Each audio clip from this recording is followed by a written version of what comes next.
If you've ever bought something you didn't need and immediately felt a flicker of regret. If you've ever opened a shopping app after a difficult conversation. If you've ever noticed that your spending quietly increases during periods when life feels uncertain, unstable, or out of your control. You are not careless with money. You are responding to a psychological state. There is a reason your spending changes when you feel powerless. And it has very little to do with discipline. It has everything to do with regulation. Powerlessness is one of the most uncomfortable emotions the human nervous system can experience. It is not simply sadness or stress. It is the sense that your actions do not meaningfully influence outcomes, that you are at the mercy of circumstances, people, institutions, or time. When that feeling emerges, your brain begins searching for control. Not abstract control, immediate control. And spending is one of the fastest ways to simulate it. Stress does not just exhaust the body, it narrows perception. And when perception narrows, relief becomes urgent. Under stress, your body releases cortisol. Cortisol sharpens your attention toward threat. It prioritizes survival. It reduces your tolerance for ambiguity. You become more focused on what feels wrong, missing, or unstable. At the same time, your brain becomes more sensitive to reward cues. The dopamine system, often misunderstood as a pleasure chemical, is actually about anticipation and motivation. It lights up when your brain detects the possibility of a positive change in state. When you scroll through products, consider a purchase, or imagine owning something new, dopamine begins to rise. Not because the object is life-changing, but because your brain interprets it as a potential shift. A shift from stuck to active, from passive to choosing, from powerless to decisive. Buying something, even something small, gives the illusion of agency. You clicked, you chose, you acted. In a moment where life feels uncontrollable, that micro-experience of control is neurologically soothing. This is why spending often increases during breakups, job instability, academic stress, family conflict, or even political uncertainty. The object itself is secondary.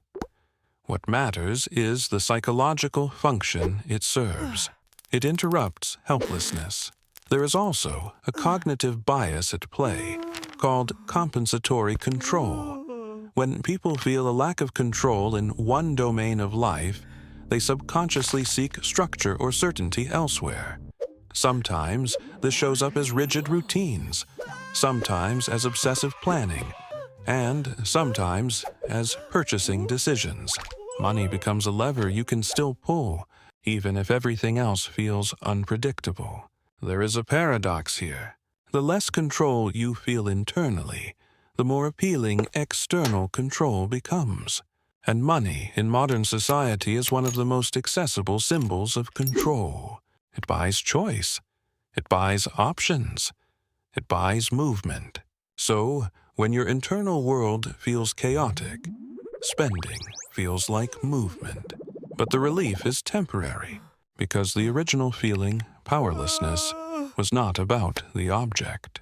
It was about safety. And that layer often runs deeper than we realize.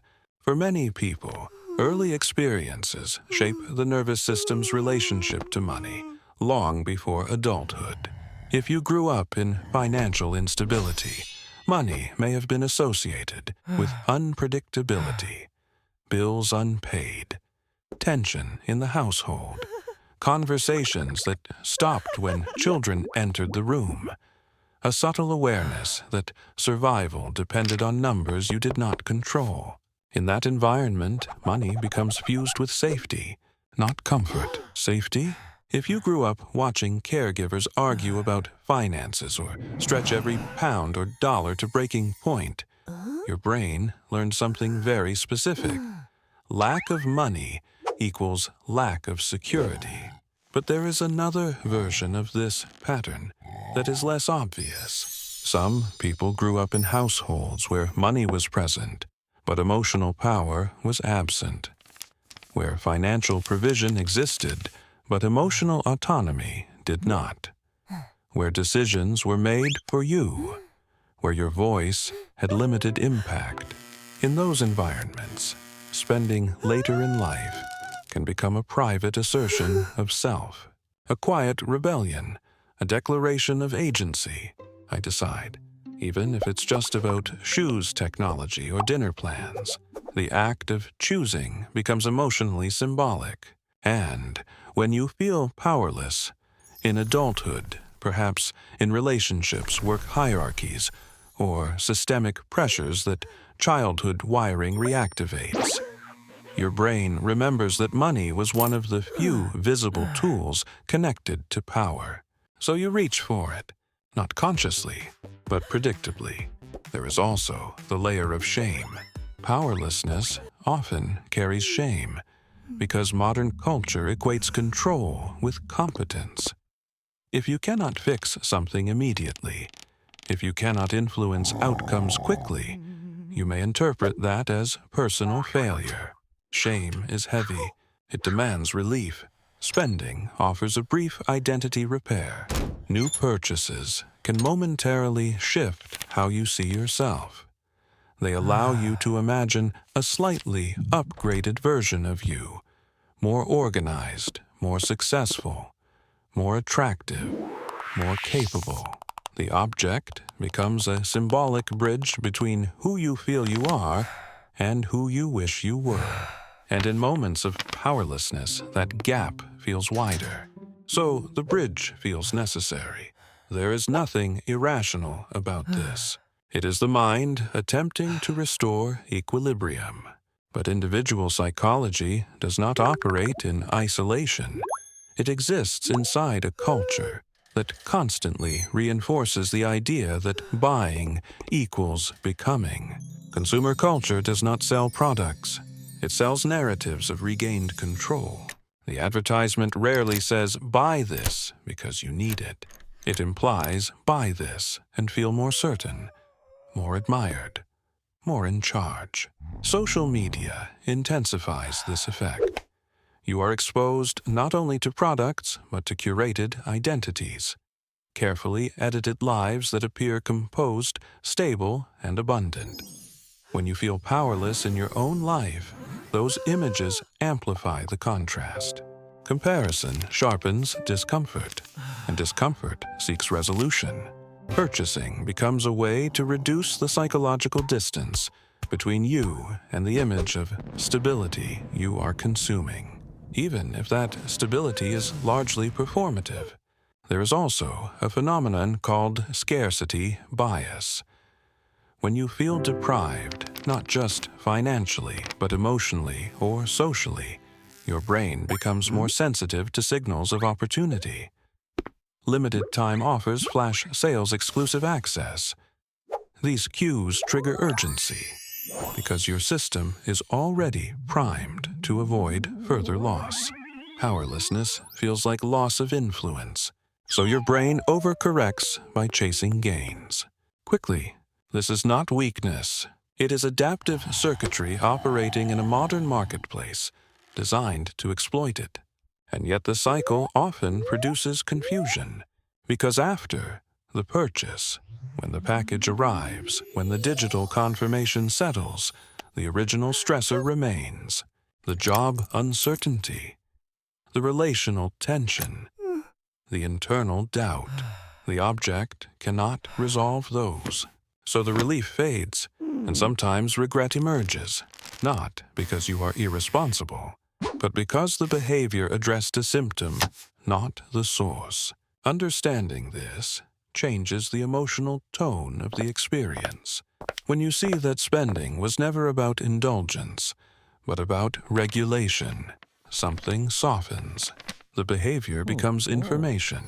It tells you that your system felt small, that it felt cornered, that it needed to feel capable again. And money, in that moment, was the fastest tool available. But powerlessness itself deserves deeper examination. Often, it is not absolute lack of power that drives this cycle. It is perceived lack of influence. You may still have choices, but stress narrows your view of them. Under chronic stress, the prefrontal cortex, the part of the brain responsible for long-term planning and impulse control, becomes less dominant. The limbic system, which governs emotion and immediate response, becomes louder. Long-term consequences fade into abstraction. Short-term relief becomes concrete. So, spending increases not because you do not care about your future, but because your brain temporarily prioritized your present emotional survival.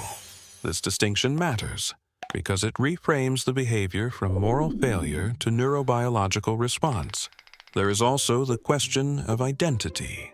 When people feel powerless, they often feel invisible or insignificant.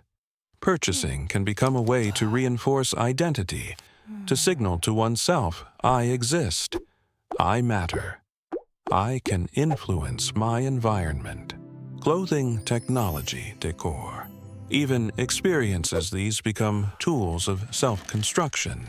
In stable times, this process is subtle. In unstable times, it becomes urgent. You are not just buying an object. You are stabilizing a sense of self. And in a society where identity is increasingly expressed through consumption, that stabilization feels socially validated. But here is the deeper layer. True power is not the same as visible control. And the nervous system does not easily distinguish between the two. Visible control is clicking, buy now. True power is tolerating discomfort without reacting impulsively. Visible control is choosing an upgrade. True power is recognizing that your worth did not decrease when circumstances shifted. When you feel powerless, your system is asking for reassurance that you are still capable, still safe, still relevant. Spending answers that question briefly. Awareness answers it more sustainably, not by forcing restraint, not by shaming impulse, but by noticing the emotional state underneath the urge.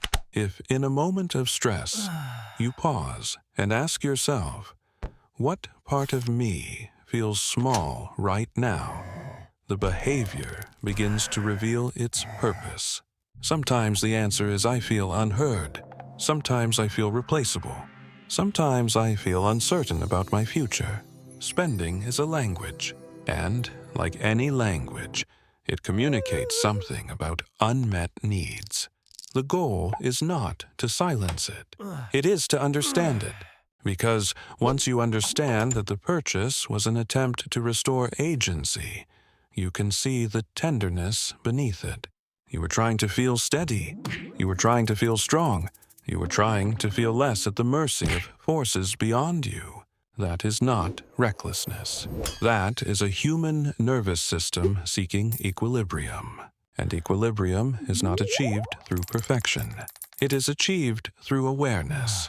When you begin to recognize that your spending increases in proportion to your sense of powerlessness, you start seeing patterns rather than isolated mistakes. The breakup and the shopping spree. The work crisis and the new subscription. The political uncertainty and the sudden upgrades. The pattern tells a story. It says, when I feel small, I reach for something that makes me feel bigger. There is compassion in that realization. And there is also quiet strength. Because awareness itself is a form of power, not the loud performative kind, but the internal kind, the kind that does not require an external transaction to feel real. Powerlessness will visit everyone. Circumstances will shift. Jobs will change. Relationships will evolve. Economies will fluctuate. Your nervous system will respond. But the next time you notice the urge to spend rising in parallel with stress, you may see it differently, not as a flaw, not as a lack of discipline, but as a signal that some part of you is craving agency. And when you understand that the object becomes less urgent, because the real need was never the product, it was the feeling of being capable within uncertainty, and that is not something that can be delivered in a package. It is something that develops slowly internally as you learn to recognize your reactions without being defined by them. Spending does not make you powerless, but misunderstanding why you spend can keep you feeling that way. Clarity shifts that quietly, without drama, without shame, just understanding.